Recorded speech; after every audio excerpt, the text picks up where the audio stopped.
예, 여러분 안녕하세요. 오늘은 우리 첫 번째 주차 강의의 두 번째 시간 강의 이 부분이 되겠습니다. 그래서 춘추와 논어, 거기에 나타난 춘추 필법에 대해서 강의를 하려고 하는 것인데요. 아마 역사 전공을 하지 않는 그런 사람들이라고 하더라도 춘추라든가 논어라든가 이 이름은 다 한 번씩 들어봤을 것입니다. 조금 더 이제 그 역사에 대해서 혹시라도 관심을 가지고 있다라고 하면은 이 춘추 필법이라고 하는 그런 용어에 대해서도 들어본 적이 있을 것입니다. 그래서 이 춘추라고 하는 책하고 오늘 강의에서는 또 논어라고 하는 책에 대해서 간단하게 얘기를 하고 그리고 이제 그 이 춘추 필법 거기에 나타나는 춘추 필법이 무엇인가에 대해서 설명을 하려고 하는 것입니다. 먼저 이 사진에 보이다시피 왼쪽에 있는 책을 보시게 되면요, 춘추자전이라고 쓰여 있죠. 그래서 좌구명이 쓴 정리한 그런 춘추에 대한 해석서다 이렇게 보면 되는 것입니다. 오른쪽에 있는 것은 이제 그 정태흠 선생이 쓴 번역을 한 이제 여기 보면 역주라고 되어 있습니다. 번역을 하고 주를 달아놨다라고 해서 역주라고 합니다. 그래서 춘추좌시전해서 이렇게 있는 것을 볼 수가 있습니다. 기본적으로 다 나중에 다 설명을 하겠지만요. 춘추라고 하는 책에 대해서 좌구명이 자신의 견해를 밝혔다라고 해서 경전에 대한 견해를 밝히다 해서 전을 갖다 넣고 있는 것입니다. 그래서 이 춘추 좌전이 있고 춘추 곡량전이 있고 춘추 공양전이 있습니다. 그래서 춘추 삼전이라고 보통 얘기를 하고 있기도 합니다. 두 번째 책이 이제 아까 이제 춘추와 논어라고 했는데요. 바로 논어입니다. 공자와 공자의 제자들 간의 대화를 기록한 그런 책이 바로 이 논어라고 하는 책인 거죠. 그래서 이 논어에 대한 책 내용 가운데에서 이 춘추라고 하는 글에 대한 어떤 그 설명이라든가 이런 부분이 있는 것을 우리가 이제 찾아보려고 하는 것이고요. 오른쪽에 있는 것은 이제 성백효 선생이 역주를 한 논어 집주라고 하는 것입니다. 논어 집주는 여기서 이제 집주라고 했을 때 이 부분은요, 바로 이제 사서 집주 가운데 하나이기 때문에 이제 그 이렇게 표현을 한 것입니다. 그래서 사서하면 이제 논어, 대항, 맹자, 중용 이렇게 얘기를 하고 있죠. 바로 이제 주자가 역대의 어떤 그 여러 가지 설들을 갖다 모으고 또 자신의 견해라든가 이런 것을 주석으로 다 달아놨기 때문에 이 집주라고 하게 되는 거죠. 그래서 이 사서 집주는 바로 이제 성리학의 어떤 그 텍스트로 자리 잡게 되는데요. 바로 그 중에 하나가 이 논어 집주라고 하는 책입니다. 그러나 논어 집주에 대해서 우리가 이제 얘기를 하려고 하는 것은 아니고요. 논어라고 하는 책 속에서 춘추를 갖다가 얼마만큼 이렇게 다루고 있는가에 대해서 설명을 하려고 하는 것입니다. 자, 여기 참 좋은 말이 있죠. 이런 얘기들이 있습니다. 육교연이 쓴 그런 글입니다만은 공부하는 사람은 의문을 품지 않는 것을 걱정해야 한다. 의문을 품으면 진보한다. 이렇게 되어 있습니다. 그리고 나서 또 뭐라 그랬어요? 작게 의심하면 작게 진보하고 크게 의심하면 크게 진보한다. 이런 굉장히 좋은 말을 서술을 하고 있는 거죠. 공부하는 사람의 기본 자세입니다. 그러나 현재 우리는 간혹 주어진 그런 내용을 받아들이거나 혹은 이제 그걸 소화하는데 급급해 가지고서 이러한 연구자 학자의 태도를 갖지 않는 경우들이 상당히 많습니다. 그러나 여러분들이 앞으로 이제 역사에 대해서 공부를 하려고 한다라고 하면 혹은 다른 모든 학문 분야가 다 마찬가지입니다. 이렇게 의문을 가지고서 이제 그 학문을 해야 된다라고 하는 것이죠. 자, 그리고 요 밑에 있는 부분은요. 이에치카가 역사란 무엇인가에서 이제 그 서술을 한 그런 명문장에 해당한다라고도 할 수가 있겠죠. 여러분은 역사를 연구하기 앞서 역사가를 연구하라. 예. 여러분은 역사가를 연구하기에 앞서 그의 역사적 사회적 환경을 연구하라. 역사가는 개인이면서 또한 역사와 사회의 산물이다 라고 하는 그런 얘기를 하고 있습니다. 그래서 세 번째 1, 2, 3 해가지고서 어떻게 해야 될 것인가와 관련해서 이해치칸이 이렇게 얘기를 하고 있는 거죠. 그러므로 역사를 공부하는 사람은 바로 이 두 가지 관점에서 1과 2를 얘기를 합니다. 역사가를 바라보는 법을 배워야만 한다 라고 하는 겁니다. 역사가는 개인이기도 하고 역사와 역사회의 산물이기도 하다라고 하는 부분을 갖다가 감안을 해야 된다라고 하는 것이죠. 자, 이렇게 아주 좋은 그런 명문장을 갖다 우리가 머리에 저장을 해 놓고 요걸 기본 어떤 그 자세 마음으로다가 놓고서 이제 1-2강 춘추와 논어 춘추 필법에 대해서 이렇게 살펴보도록 하겠습니다. 오늘 강의의 목차는 이렇습니다. 첫 번째는 유교 경전 속에서의 춘추 어떤 거냐 하는 보고요. 그래서 춘추라고 하는 것이 뭐냐 그것이 두 번째 있습니다. 보통 이제 춘추하면은 뭐 우리가 나이를 하문으로다 부를 때 이렇게 올해 춘추 얼마입니까?라고 할 때 그런 표현으로다가도 이해를 하고 있습니다만은 세월이기도 하고요. 또 혹은 기록이라고 하는 의미도 있고 하는 또 서책이라고 하는 의미도 있는 것을 우리가 찾을 수가 있습니다. 세 번째 챕터에서는요 춘추에 대한 제가 여러 이제 선현들이라고 얘기를 할 수가 있겠죠. 제가의 평가를 갖다 살펴보려고 합니다. 사마천이라든가 혹은 이제 맹자라든가 혹은 주의라든가 유직이라든가 이런 인물들이 이 춘추에 대해서 어떻게 평가를 했는가를 보려고 하는 것이죠. 네 번째는요 춘추필법에 대한 부분을 갖다가 이해를 하려고 하는 겁니다. 그래서 춘추와 논어에 나타난 그러한 춘추필법에 대한 이해를 갖다 살펴보려고 하는 것이고요. 마지막 부분에서는 춘추의 기술 방식의 특징을 갖다가 찾아내려고 하는 것입니다. 결국 여러분들은 이 대목을 통해 가지고서 오늘 강의를 통해서 춘추 대위 혹은 이제 춘추 대일통 혹은 이제 춘추 필법 정명, 천명 이런 부분에 대해 아주 굉장히 큰 개념들입니다만은 여기에 대해서 이해를 해보는 그런 시간을 가질 수가 있을 것입니다. 자, 첫 번째 유교 경전 속 춘추에 대해서 살펴보도록 하죠. 유교 경전 과 춘추입니다. 그래서 유교라고 하는 것은 우리가 알다시피 공자, 맹자, 주자 이런 인물들이 일종의 유학을 토대로 해서 이제 그 학문 체계뿐만 아니라 일종의 종교라고 하기 좀 그렇습니다만은 그런 체계를 갖추었기 때문에 경전도 있고 했기 때문에 유교라고 하고 있죠.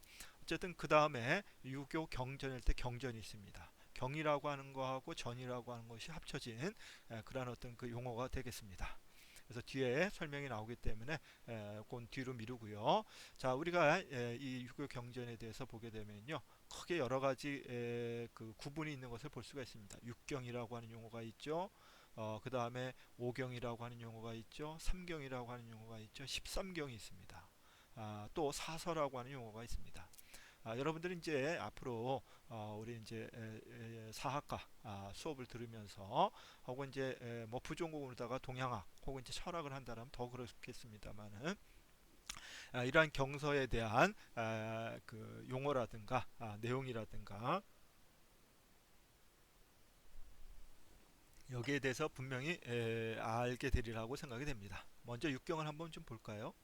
물론 13경부터 소개를 하면 다 알 수도 있겠습니다만은 육경은 이렇게 구성이 되어 있습니다. 시경, 서경, 예기, 역경, 춘추, 악기 이렇게 되어 있습니다. 현재 이 악기는 남아있지 않습니다. 그렇기 때문에 여기서 악기가 빠진 것이 오경으로 다 분류가 되고 있는 거죠. 이 가운데서 서경이라고 하는 책은요, 송나라 이전에는 이 상서라고 이렇게 이제 쓰여졌습니다. 그래서 이 그 상서라고 하는 책은 고대 중국 하나라, 은나라, 주나라의 역사를 갖다 담은 그런 책이라고 할 수가 있겠죠. 어쨌든 오경이라고 하는 것이 그래서 악기가 빠지면서 이제 오경 체제가 나오게 되었다라고 하는 것이고요. 그 다음에 삼경은 시서역 그래서 시경, 서경, 역경을 얘기를 하는 거죠. 그래서 여기 보게 되면은 예기하고 춘추가 빠져 있습니다. 그래서 이 예기라고 하는 것은 제도와 관련된 그러한 내용을 갖다 담고 있고 이 춘추라고 하는 것도 일종의 역사서이긴 합니다만은 이게 빠지고 안 빠지고가 이제 큰 적은 아닙니다. 아니고요. 이게 보통 우리가 이제 3이라고 하는 숫자를 좋아하다 보니까 이 삼경으로 다 이렇게 구분을 하고 그 가운데 중요한 책을 갖다 이렇게 언급을 하고 있는 것이다. 이렇게 봐도 될 것 같습니다. 자, 그리고 이제 13경이 있습니다. 13경은요, 우리가 이제 그 조금 좀, 이러한 경학에 대한 이해가 깊은 사람들은 이 책들을 갖다가 거의 한 번씩은 다 읽는 정도에서 그치는 것이 아니라 다 외웁니다. 달달달 외우고 이걸 자연스럽게 그 표현들을 갖다 인용해서 쓰고 해석 부분을 갖다 인용해서 쓰고 할 수 있는 그런 단계가 되는 그런 경우들도 있습니다만은 우리 그 21세기 들어와선 그 정도까지 공부하는 사람들은 그렇게 많지는 않습니다. 그러나 여러분들 가운데서 이 13경에 대해서 다 외우고 송독이라고 얘기를 하죠. 이걸 다 할 수가 있다라고 하면은 여러분들은 이제 그 말 그대로 앞으로 먹고 살 걱정 안 해도 됩니다. 예, 지금부터 투자를 해도 이제 죽을 때까지 이 지식을 가지고서 이 지혜를 가지고서 여러분들이 이 동양에서는 혹은 서양에서도 마찬가지입니다. 먹고 살 수가 있다는 얘기죠. 그래서 역경, 서경, 시경, 주례, 예기, 의례, 춘추 좌시전 아까 말씀드렸죠. 춘추 삼전, 그래서 춘추 좌시전, 춘추 공양전, 춘추 공량전 이렇게 나 있고요. 논어, 효경, 이하, 맹자 이렇게 있습니다. 그래서 13경이 나오게 되는 거죠. 참고로 우리 고려 시대까지는요, 이제 육경에 대한 이러한 어떤 것이 이제 그 과거 시험 준비를 하는 이들에게서는 가장 필수적인 그런 책들이라고 하고 있습니다. 그 당시에 이제 악기라고 하는 책을 읽었는지까지는 잘 모르겠습니다만은 어쨌든 육경이라고 표현을 하고 있다라고 하는 거. 그러다가 이제 그 고려 중기 이후로다가 오경이 나오게 되고 그리고 고려 말 성리학이 수용이 되면서는 사서가 등장을 하게 됩니다. 그래서 사서 집주에 대한 공부가 이루어지게 되고 합쳐서 사서와 오경 이렇게 해서 사서 오경이 얘기가 되는 거죠. 이제 조선 후기를 들어 실학자들 경우에도 보게 되면요, 이 경전에 대한 공부 굉장히 많이 합니다. 실학자들이라고 해가지고서 그야말로 최신의 공부만 한 것이 아니고요, 오히려 고전에 대한 공부를 더 철저히 했다라고 하는 겁니다.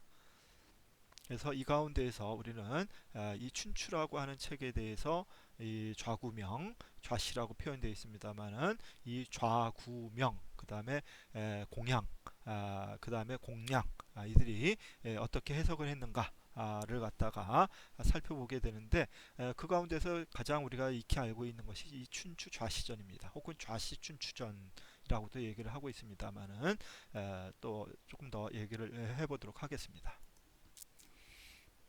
자, 두 번째 챕터입니다. 춘추의 내용과 위상에 대해서 얘기를 하게 될 텐데요. 춘추라고 하는 책은요, 기본적으로다가 예, 노나라를 중심으로 해서 그 춘추 전국 시대, 특히 이제 춘추 시대라고 얘기를 우리가 하고 있습니다만은 그 시대 제후국 간의 방문이라든가 초빙 등의 교류 관계라든가 회합, 동맹, 정벌, 축성 등이 이제 그 기록에 있습니다. 그것도 이제 기년 연대 순으로다가 해서 이렇게 우리가 편년이라고 얘기를 합니다만은 이렇게 정리가 되어 있는 거죠. 그리고 이 책에는요 아주 간단하게입니다만은 물, 가뭄, 그러니까 물이라고 할 때 이거는 이제 그 홍수를 보통 얘기를 합니다. 홍수라든가 가뭄, 눈, 서리, 지진, 일식 등 자연재해, 자연현상에 대해서 아주 상세하게 기록을 남겨놓고 있습니다. 이런 자연현상에 대한 기록을 남겨놓은 거에 대해서 우리는 여기 보시다시피 포편적이라고 하는 표현을 쓰고 있습니다. 포편이라고 하는 것은 칭찬과 비판이라고 하는 것이 거기에 단어에는 들어갑니다만은 바로 이러한 그 자연 현상이 일어났을 때 하늘이 인간사에 어떤 뜻을 내비치는가와 관련해 가지고서 해석을 하기 위한 그런 기준으로도 이것들이 기록에 들어갔다 이렇게 보면 되는 거죠. 그 다음에 이 춘추라고 하는 책을 토대로 혹은 이제 좌시춘추라든가 춘추 공량전이라든가 이런 걸 보면서 한 무제 때의 인물인 이 동중서라고 하는 인물이 춘추 번노라고 하는 책을 씁니다. 그래서 그 유명한 천인감흥사상이라고 하는 그걸 이해를 할 때 바로 이 춘추번노라고 하는 책에서 이제 그 비롯되는 것을 우리가 읽을 수가 있게 되는 거죠. 그래서 황제권이라고 하는 혹은 군주권의 어떤 견제, 군주권의 어떤 그 통제라고 하는 그 부분을 이 동중서는 이 그 제2라고 하는 여기 있는 자연 현상이죠. 이러한 제2라고 하는 것을 토대로 해가지고서 그것을 제어하려고 했었던 그런 부분들을 읽을 수가 있겠고요. 또 반대로는 군주는 이 춘추벌로라고 하는 책을 통해서 혹은 이러한 제2라고 하는 것을 통해서 하늘의 뜻을 읽고 올바른 패도나 폭정이나 이런 것이 아니라 왕도 정치를 갖다 표현하려고 하는 그런 어떤 그 자세를 잡아야 된다라고 하는 그 가르침을 갖다 보여주는 것이라고도 할 수가 있겠다라고 하는 겁니다. 그래서 이 춘추는요, 그 내용이 쓰여진 이후로다가 이 공자가 썼다라고 얘기를 하고 있습니다만은 이 춘추 필법이 적용이 되었다 이렇게 우리가 표현을 하고 있습니다. 그래서 명분에 따라서 준엄하게 기록을 남겼다라고 하는 거죠. 그런데 아쉽게도 그 기록들은 상당히 뭐라고 할까요? 그 간단간단합니다. 간단간단하다 보니까 많은 사람들이 거기에 대해서 이게 뭐지 하는 그 해석의 기준이 모호해지고 모호해지다 보니까 논쟁이 많이 일어나게 되고 그 가운데서 그래도 정론이 뭐냐 라고 하는 것이 나름대로 후대 학자들에 의해 가지고서 모아지게 되면서 이제 그 가운데 가장 중요한 세 사람의 해석 해가지고 아까 말했던 춘추 좌시전, 춘추 공양전, 춘추 공량전 이런 것들이 나오게 되었다. 이렇게 얘기를 하고 있는 겁니다. 네. 자, 그 다음에 이 그 여기에 보게 되면요, 춘추라고 하는 경전에 대해서 우리 좀 전에 세 사람의 것을 갖다 주로 얘기를 했죠. 요 밑에 있는 것처럼요, 춘추 3전하면은 전국 시대의 공양고가 지은 공양전, 공양숙이 지은 공양전, 좌금영이 지은 좌시전 이렇게 얘기를 하고 있습니다만은 방고의 한서에 보게 되면요, 거기 이제 예문지라고 하는 편이 있습니다. 여기에 보게 되면요, 이 춘추에 대한 이러한 여러 학자들의 전 해석이라고 할 수가 있겠죠. 요것이 모두 23가 948편이나 있었다라고 얘기를 합니다. 물론 이것들이 전해지는 것은 모두가 아닌 거죠. 우리가 주로 알고 있는 것이 이것이고 또 이것들이 대체로 주류를 이루고 있다 이렇게 보면 될 것 같습니다.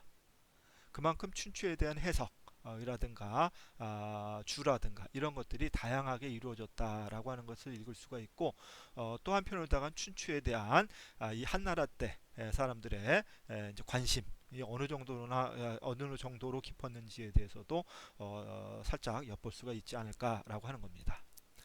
자, 그 다음에 두 번째, 이 그 춘추란 어떤 책인가에 대해서 얘기를 해보도록 하겠습니다. 춘추는 기본적으로다가 이제 경에 속합니다. 경. 그래서 이 경이고요. 그 다음에 이 그 여기 있는 것처럼요, 전이라고 하는 것이 붙어 있습니다. 그래서 경전이라고 얘기를 하는데요. 맨 처음에 얘기를 했듯이 이 책은 성경현전이라고 얘기를 합니다. 그래서 성인이 경을 짓고 현인이 이에 대한 전을 달았다라고 하는 그런 의미가 되는 거죠. 어쨌든 이렇게 좌시춘추전, 춘추좌시전라고 해서 그 사람의 이름이 이렇게 들어가 있는 성씨이긴 합니다만은 그것도 굉장히 의미가 또 의의가 굉장히 높다라고 하는 겁니다. 여러분들이 이 춘추에 대한 여러분들의 나름의 견해를 갖다가 달고 만약에 그 그것이 후대에 높은 평가를 받게 된다라고 하면은 예컨대 이렇게 되는 거 춘추 좌시전이 아니라 춘추 김시전, 춘추 정시전 이렇게 될 수도 있는 거죠. 아마도 우리가 이제 이루지 못할 그런 꿈이 될 수도 있겠습니다만은 자, 어쨌든 이 경전에 어떤 그 의상을 가지고 있는 것이 바로 이 춘추 좌시전, 춘추라고 할 수가 있다라고 하는 것입니다. 기본적으로 다 춘추라고 하는 책이 앞에 있는 춘추 좌시전 할 때 이 춘추라고 하는 것이 기본 텍스트가 되었다라고 하는 것이고요. 이 책은요, 공자가 노나라의 역사를 편수한 그러한 책이라고 할 수가 있겠습니다. 그래서 기본적으로 다 이렇게 설명을 하고 있습니다. 춘추 전 춘추시대 노나라의 은공 원년에서부터 애공 27년까지 12대 255년 동안의 역사를 편년체로 기록한 것이다. 이렇게 얘기를 하고 있는 거죠. 자, 그래서 이 책은요, 기원전 5세기 초에 이 공자가 노에 전해지던 사관의 기록을 갖다가 직접 여러 가지를 모으고 해가지고서 일정한 기준을 가지고서 저술했다라고 해서 편수라고 얘기를 합니다. 그래서 쓰여진 것이다라고 하는 겁니다. 그 다음에 경문 1800여 조의 내용이 1만 6,500여 자로 이루어져 있는데요. 굉장히 간결한 서술이 특징이라고 합니다.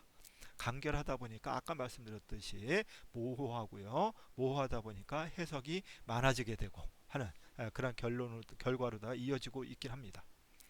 자, 어쨌든 이 춘추라고 하는 책은요. 또 공자가 이 춘추라고 하는 책을 갖다가 저술하면서 우리가 가장 높게 평가하는 부분은 이겁니다. 공자는 춘추를 저술하면서 난신, 나라를 어지럽히는 그런 신하를 주벌, 이제 그 벌 주고 그 다음에 적자 나라를 훔치는 그런 어떤 그 신화를 얘기를 하겠죠. 를 갖다가 토제함으로써 죄를 물으면서 왕사라고 얘기를 했습니다만 이 왕사는 바로 이제 왕도 정치라든가 올바른 명분에 맞는 정치라든가 이런 것들을 갖다 얘기를 합니다만은 이렇게 왕사를 실행하는데 대의를 두면서 이 저술이 이루어졌다라고 하는 겁니다. 그래서 기본적으로다가는 그 표현은 분명하게 드러나 있지 않습니다만은 권계 혹은 감계의 내용이 이제 거기에 반영이 되었다라고 하는 겁니다. 그래서 공자의 뜻이 무엇에 있는가를 얘기를 하게 되고요. 또 한편으로다가는 이제 그 공자의 뜻을 또 어떻게 해석할 것인가에 대한 그런 부분들이 그 전개가 되고 있다라고 하는 것입니다. 자, 세 번째 챕터는요. 춘추에 대한 제가의 평가에 대한 것을 보려고 합니다. 이제 그 사마천이 쓴 사기의 그 태사공 자서에서 쓰여진 부분이 있고요. 두 번째는 사기 가운데서 공자세가라고 하는 부분이 있습니다. 거기에 있는 내용을 갖다가 또 그 들어보고요. 세 번째는 맹자 등문공 하편에 보게 되면은 이 춘추에 대한 평가도 있습니다. 또 사기의 12제후 연표서라고 하는 글에도 역시 마찬가지로 있습니다. 또 주희도 역시 여기에 대해서 쓴 부분이 나오고 있고요. 그 다음에 사고전서 총목제요. 우리가 이제 사고전서 하면은 이제 그 청나라 때 중국의 고전들을 모두 모아가지고서 경사자집 이렇게 경전이라든가 사서라든가 제자백가라든가 그 다음에 문집 이렇게 나눠가지고서 이제 그 정리를 하게 되는데요. 거기에 대한 것들에 대해서 일종의 해제 이런 것들을 담아 놓은 것이 있는데 그걸 갖다 이제 총목제요라고 합니다. 그래서 이 사고 전서의 총목 제요에서 이 춘추를 갖다 어떻게 얘기를 하고 있는가까지를 우리가 보려고 하는 것입니다. 자, 먼저 이제 그 사기 태사공 자서에 나온 내용을 한번 이렇게 볼까요? 이런 내용이 있습니다. 춘추는 노의 역사를 중심으로 삼고 그 다음에 주를 종주로 하고 그 다음에 은혜 제도를 참작하여 하나라, 상나라, 주 3대의 법률을 계승하고 있다. 그 문사는 간략하지만 제시하고자 하는 뜻은 넓다. 점점점 세 개는 생략입니다. 생략 표시고요. 춘추의 대의가 행해지게 되면 곧 천하의 난신적자들이 두려워하게 될 것이다. 이런 얘기입니다. 우리가 역사를 갖다 기록한다라고 할 때 바로 이 대목을 갖다가 밑바탕에 까는 그런 경우들이 많죠. 역사가 기록할 거고 역사가 평가를 할 것이고 역사가 이제 그 벌할 것이다. 이런 얘기를 할 때 그 의미가 바로 이거와 통한다. 이렇게 읽을 수가 있겠습니다. 자, 그러면은 여기서 다시 춘추는 노의 역사를 중심으로 삼고 아까 말했듯이 공자가 그렇게 했다라고 하는 거죠. 그러면서도 이 주를 종주를 했다라고 했습니다. 그래서 주나라의 천하에서 노나라는 제후국이었던 거죠. 그렇기 때문에 주를 종주라고 했다. 이렇게 얘기를 하는 겁니다. 그다음에 이 주나라이기 때문에 주나라는 그에 앞서 있었던 왕조 은나라라든가 하나라라든가 이들 나라의 제도를 이제 그 계승을 한 그런 부분이 있습니다. 그래서 그와 관련해 가지고서 이렇게 표현이 들어가고 있습니다. 그다음에 요 세 번째를 보게 되면요, 그 문사는 간략하지만 제시하고자 하는 뜻은 넓다 이렇게 되어 있어요. 그래서 이 그 뒤에 이제 춘추 기술 방식에 대해서 설명을 할 때 요 부분이 나오고 있습니다만은 굉장히 간단간단한 그리 문장이지만은 주어와 서술로만 돼 있더라고 하더라도 예컨대 이런 거죠. 그 노공이 예를 든다면은 그 화장실에 갔다. 라고 하는 글을 갖다 썼는데요. 그런 표현이 반복이 되고 또 그러한 표현이 시도 때도 없이 나오게 된다라고 하면은 노공의 건강이라든가 노공이 정치 뜻이 없다라든가 이런 여러 가지를 갖다가 읽을 수 있는 그런 부분이 있다라고 하는 겁니다. 그래서 문사는 간략하지만 이런 얘기를 하게 되는 거고요. 또 그런 반복적인 그런 내용을 갖다 읽게 되면서 우리는 이 공자가 이 기록을 남김으로 해가지고서 그 군주가 어떠한 군주인가를 갖다가 보여주려고 했구나, 제시하고자 했구나라고 하는 것을 읽을 수가 있다라고 하는 거죠. 바로 이제 그러한 부분들이 있기 때문에 이제 그 사마천은 이 태사공 자서라고 하는 책에서 이 춘추에 대해서 또 공자에 대해서 이렇게 평가를 하고 있는 것을 우리가 읽을 수가 있겠습니다. 그 다음에 사기 공자세가에 있는 부분입니다. 여기에 보면 이런 글이 있다라고 하는 거죠. 군자는 죽은 후에 이름이 알려지지 않을 것을 걱정한다. 저도 그렇습니다만은 나의 도가 행해지지 않았으니 그럼 나는 무엇으로 후세의 이름을 남기겠는가? 참 걱정스럽죠. 예. 그래서 이에 공자는 역사의 기록에 근거해서 춘추를 지었다. 물론 이제 공자가 이름을 남기기 위해서 춘추를 지었다. 이건 너무 좀 세속적인 그런 표현이 되겠고요. 사실 이거 이상인 거죠. 뒤에 나오겠습니다만은 공자는 지난날 소송 안건을 심리했을 때에도 글의 표현을 다른 사람과 의논해야 할 때에는 결코 자기 혼자서 판단을 내리지 않았다. 그렇지만 춘추를 지을 때는 결단코 기록할 것은 기록하고 삭제할 것은 삭제하였기 때문에 자하와 같은 제자들도 한마디 거둘 수가 없었다. 이 글 쓸 때는요, 일정한 그 법례가 편찬 법례라고 하는 것이 있어야만 됩니다. 그리고 그것이 흔들리면은 글 전체의 문장이라든가 내용이라든가 이런 것들이 흔들리게 됩니다. 그렇기 때문에 아주 정확한 그런 구체적이면서 정확한 그런 어떤 기준을 잡아놔야지만이 좋은 글이 나올 수가 있다라고 하는 거죠. 안 그러면은 중구난방이 돼가지고서 무슨 얘기를 하는지도 모르고 또 그것이 어떤 의미 있는지도 모르고 뭘 전달하려는지도 모르고 하는 그런 상황이 된다라고 하는 겁니다. 제자들이 춘추의 뜻을 전수받은 뒤 공자는 말하였다. 예. 이 그 뭐라 그러냐면요. 이거 굉장히 유명한 말입니다. 후세에 나를 알아주는 사람이 있다면 춘추 때문일 것이며 나를 비난하는 사람이 있다면 그 역시 춘추 때문일 것이다. 이렇게 말을 했다라고 하는 거죠. 여러분들 이 표현 굉장히 훌륭하면서도 좀 무섭죠. 예. 그만큼 책임감을 갖다 가지고 써야 된다라고 하는 것이고 또 그만큼 자신감도 있는 것을 읽을 수가 있는 것이고요. 또 한편으로다가는 이렇게 비난하는 사람이 있다라고 하는 것에 있는 것처럼 욕을 먹을 각오도 하고 있어야 된다라고 하는 것입니다. 그래서 이러한 내용을 우리는 굉장히 주목을 할 필요가 있겠습니다.